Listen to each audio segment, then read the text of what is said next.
Okay, so good evening class. आज हामी चाहिँ इन्फ्लामेसनको बारेमा पढ्छौँ।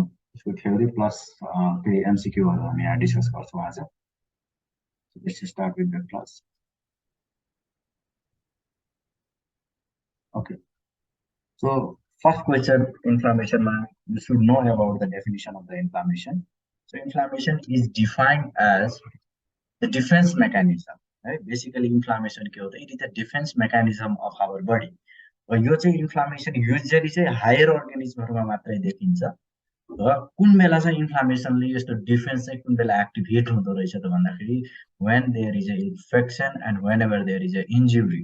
So collectively हामी इन्फ्लामेसनलाई कसरी डिफाइन गर्छौँ भन्दाखेरि inflammation is a defense mechanism that evolved in the higher organisms to protect from the infection and injury. So main aim of inflammation is to protect our body from infection and any injury. So types of inflammation. So what are the types of inflammation? There are basically two types of inflammation. One is acute inflammation and another is chronic inflammation. So either it is acute or chronic, there are some specific signs of inflammation. There are some specific and fancy terms for the signs of inflammation that are rubor, calor, dolor, tumor, and functionalia. So what does rubor means? Rubor means redness. Calor means rise in temperature or fever. Dolor means pain. Tumor means swelling. And functionalia means loss of function of the specific organ. So this diagram shows you about the inflammation. So how does inflammation start and what are the signs of inflammation are shown in this diagram. So here is one foreign body, sharp foreign body, which have impacted the injury over the epithelium. So हाम्रो epithelium के गरेको छ त यहाँ injury गराएको छ. There is a wound over the surface epithelium. So whenever there is an injury, there starts an inflammation. So these are the signs of inflammation shown in this diagram. There is a swelling, there is a pain, there is a redness, and there is the rise in the temperature.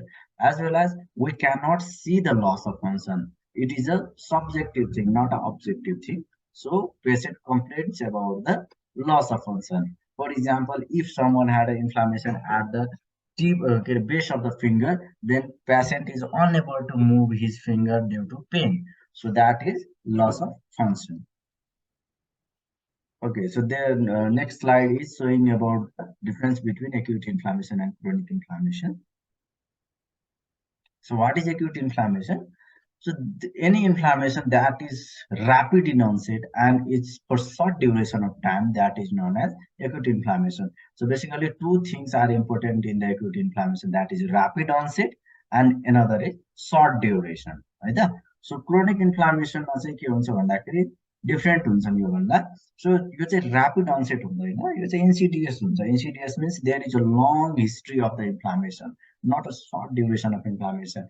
And there is duration of inflammation is very long. That means inflammation start भयो र inflammation end हुने जुन period हुन्छ, that is longer period of time in chronic inflammation and is very short period of time in acute inflammation. So basically in acute inflammation, the inflammation period is around few days or few minutes to few days. Like हामीलाई suddenly खाना पकाउने बेलामा if we have burn, if superficial burns are when we feel certain pain or burning sensation, there will become a redness, but it will disappear after few minutes only.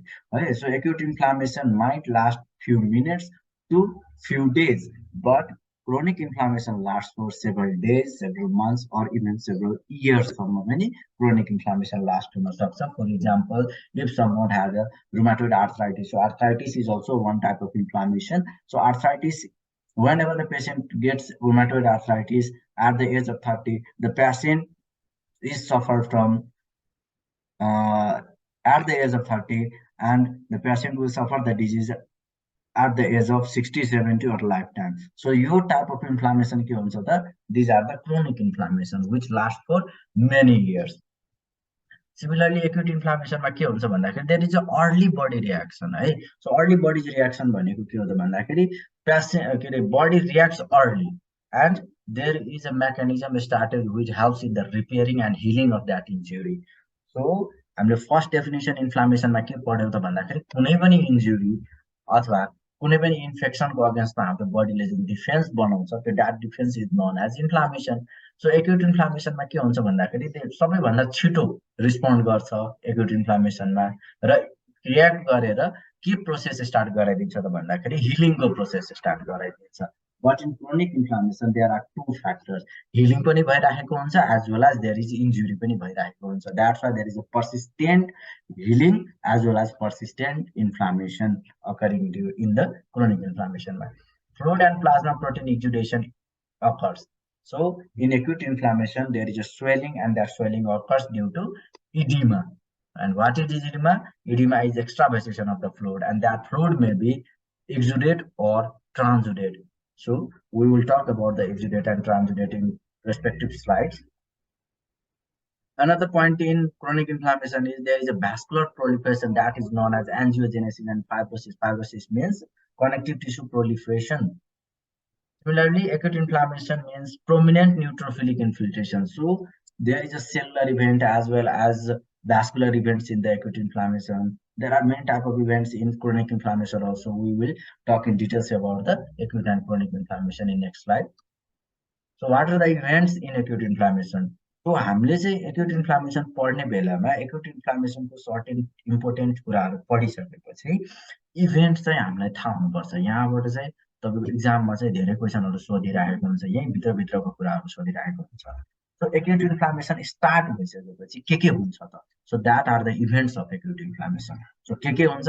Basically दुईटा चिज हुन्छ, blood भेसल्समा केही चेन्जेसहरू आउँछ र सेल्सहरूमा, ब्लडको सेल्सहरूमा चाहिँ केही चेन्जेसहरू आउँछ।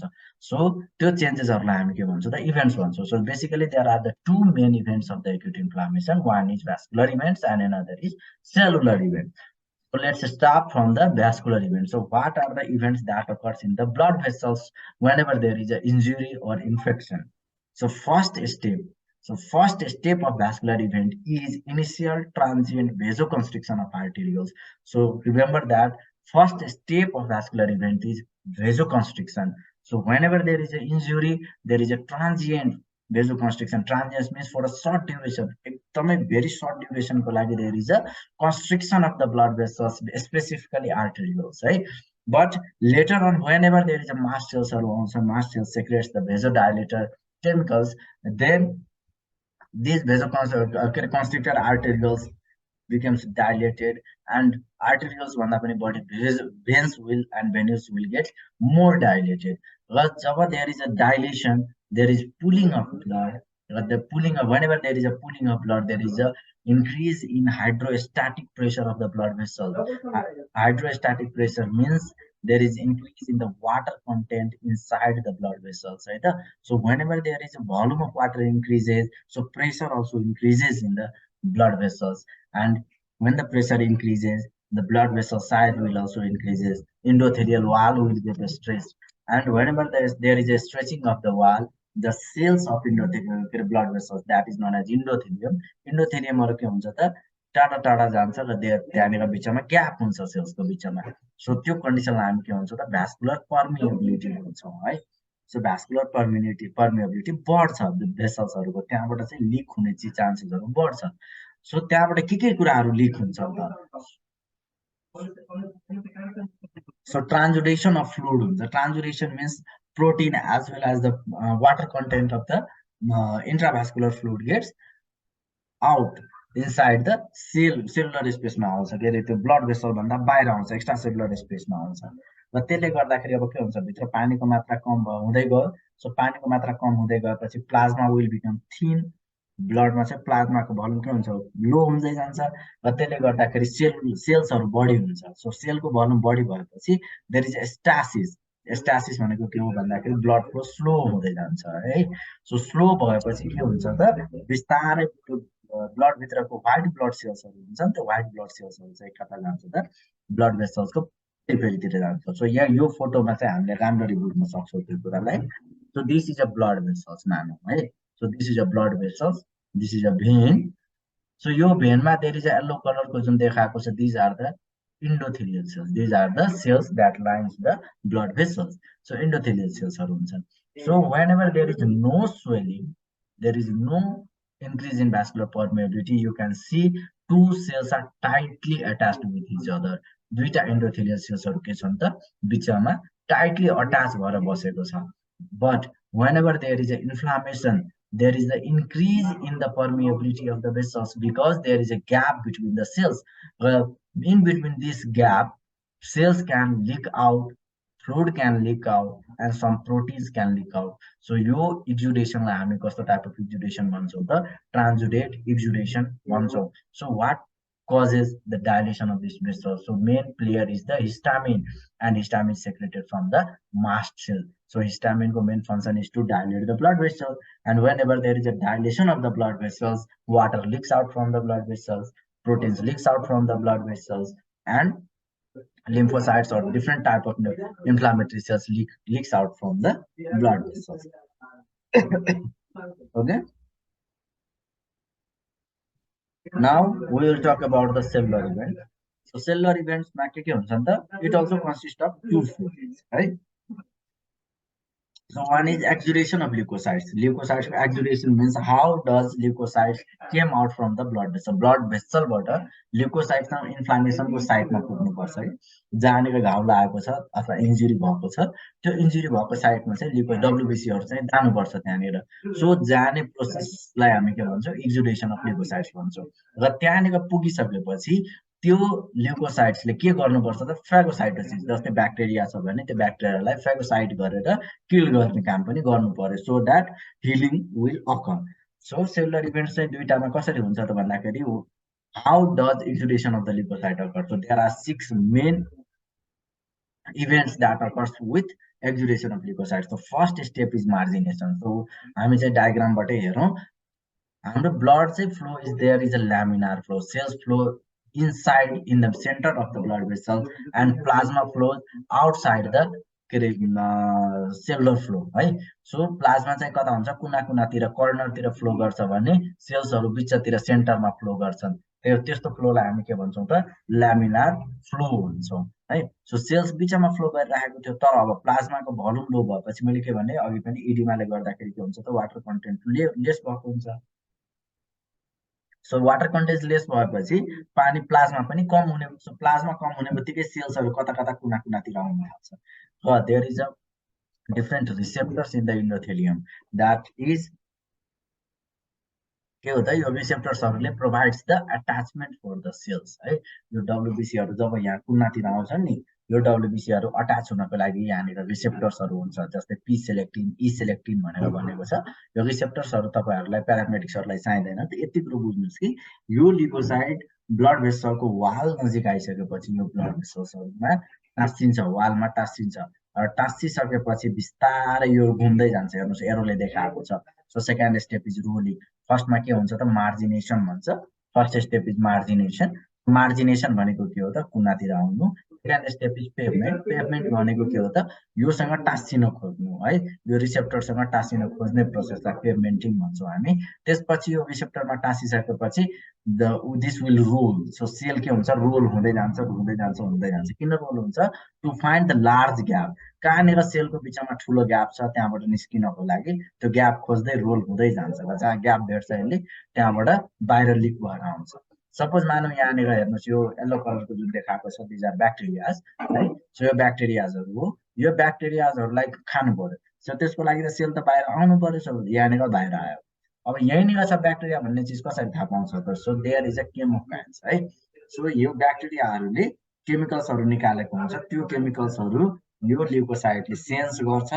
यसमा सेन्सर हुन्छ. त्यस्तो टाइपको सेन्स गरेर चाहिँ ब्याक्टेरिया जता छ त्यतातिर मुभ गर्दै जान्छ र ब्याक्टेरियालाई खाइदिन्छ र मार्छ, है. So this is the complete cellular event about the acute inflammation.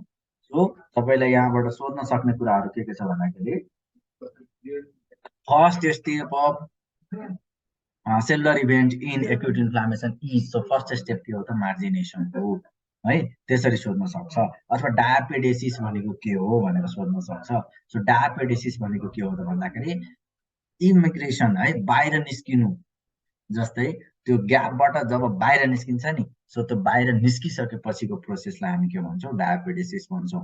अब बाहिर आइसकेपछि अब ब्याक्टेरियातिर जान्छ, त्यो कन्डिसनलाई हामी के भन्छौँ केमोट्याक्सिस भन्छौँ। इमिग्रेसन भनेको के हो त भन्दाखेरि त्यो ग्याप सेलको ग्याप खोज्दै जान्छ नि, रोल गर्दै जान्छ हो, त्यो प्रोसेसलाई हामी के भन्छौँ इमिग्रेसन भन्छौँ।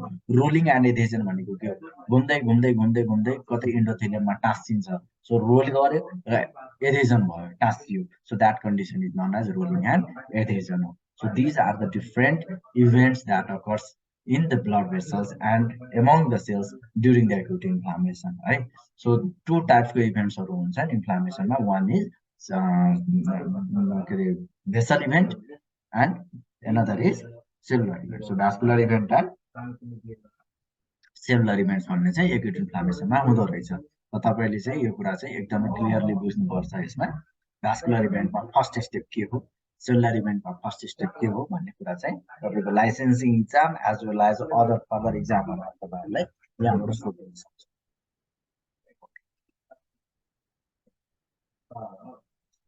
त्यसपछि आउँछ के भन्दाखेरि फेगोसाइटोसिस भन्ने। ओके, सो फेगोसाइटोसिस आउँछ। अझै मैले भने सेल चाहिँ बाहिर आइसकेपछि next step is to engulf the bacteria or to engulf the that foreign particle. So बाहिर आइसकेपछि when there is a macrophage cells, so macrophage cells के गर्छ त त्यो ब्याक्टेरियालाई खाइदिन्छ है। सो त्यो प्रोसेसलाई हामी के भन्छौँ त फेगोसाइटोसिस भन्छौँ। र the cells that performs this function are called phagocytes. र जुन सेल्सले खाइदिन्छ ब्याक्टेरियालाई त्यो सेल्सलाई हामी के भन्छौँ त फेगोसाइट्स भन्छौँ। So there are basically two main types of phagocytic cells. That one is polymorphonuclear cells. So what cells are known as the polymorphonuclear cells? So all granulocytes are known as polymorphonuclear cells, right? So every सेल्सहरुमा तपाईं हेर्नुहुन्छ there are feels PHILS भनेर लेखेको छ। So जति PHILS वाला सेल्सहरु हुन् that are पोलिमर्फोन्युक्लियर sales है। अरु टर्ममा चाहिँ त्यसलाई हामी ग्रानुलोसाइट सेल्स पनि भन्छौँ। र similarly there are preformed cells that acts as a phagocytic cells or phagocyte cells that are known as the macrophages, right? So there are different macrophages which are present in the different organ of our body, right? So outcomes of inflammation. So inflammation को बारेमा inflammation को कहानी हामीले पढ्यौं। अब inflammation को चाहिँ inflammation complete भइसकेपछि चाहिँ बडीमा चाहिँ के हुन्छ त, आउटकम चाहिँ के आयो त inflammation को, त्यत्रो कहानी त भयो हाम्रो बडीमा, तर फाइदा के भयो? सो फाइदा के हुन्छ भन्दाखेरि रिजोल्युसन भन्छ फर्स्ट स्टेपको फाइदा। रिजोल्युसन भनेको के हो, इन्फ्लामेसनको लागि त्यहाँ सेल्सहरु आयो, केमिकल्सहरु आयो, धेरै चीजहरु त्यहाँ भएको छ at the site of injury.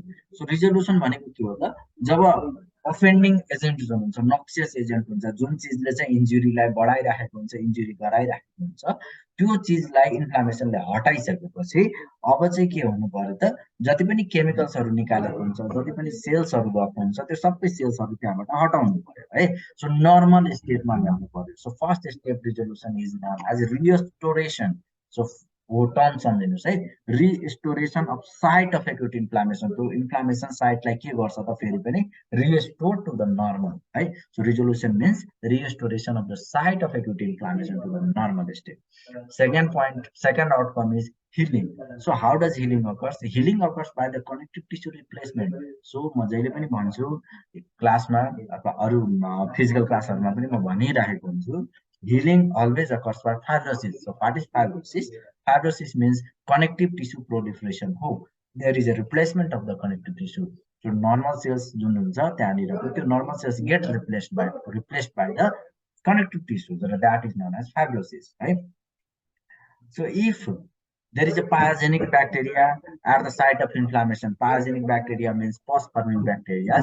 So if there is a pus-forming bacteria at the site of inflammation, these bacteria cause intense necrosis of the tissue. So pyogenic bacteria के गराउँछ त, त्यहाँनिरको टिस्युहरुमा चाहिँ इन्टेन्स नेक्रोसिस गराइदिन्छ र इन्टेन्स नेक्रोसिस भएपछि त्यहाँनिरको टिस्युहरु मरिसकेपछि tissue plus ब्याक्टेरियाको डेब्रिसहरु हुन्छ र त्यो सबै कलेक्टिभली त्यसलाई चाहिँ के बनाउँछ त, पस बनाउँछ है। सो टिस्यु भयो, के अरे टिस्युको नेक्रोटिक टिस्यु भयो, डेब्रिस भयो, ब्याक्टेरिया भयो, so this collectively firms a पस र त्यो कन्डिसनलाई हामी के भन्छौँ, सुपुरेसन भन्छौँ। सो इन्फ्लामेसन भइसकेपछि यदि हिल हुन सकेन र त्यहाँ पायोजेनिक ब्याक्टेरिया छ भने के बन्न सक्छ त, पस बन्न सक्छ र त्यो कन्डिसनलाई हामी के भन्छौँ, एब्सेस फर्मेसन भन्छौँ। अथवा क्रोनिक इन्फ्लामेसनमा चाहिँ एक्युट इन्फ्लामेसन जान सक्छ। If acute inflammation does not stop by itself if there is a strong type of injury.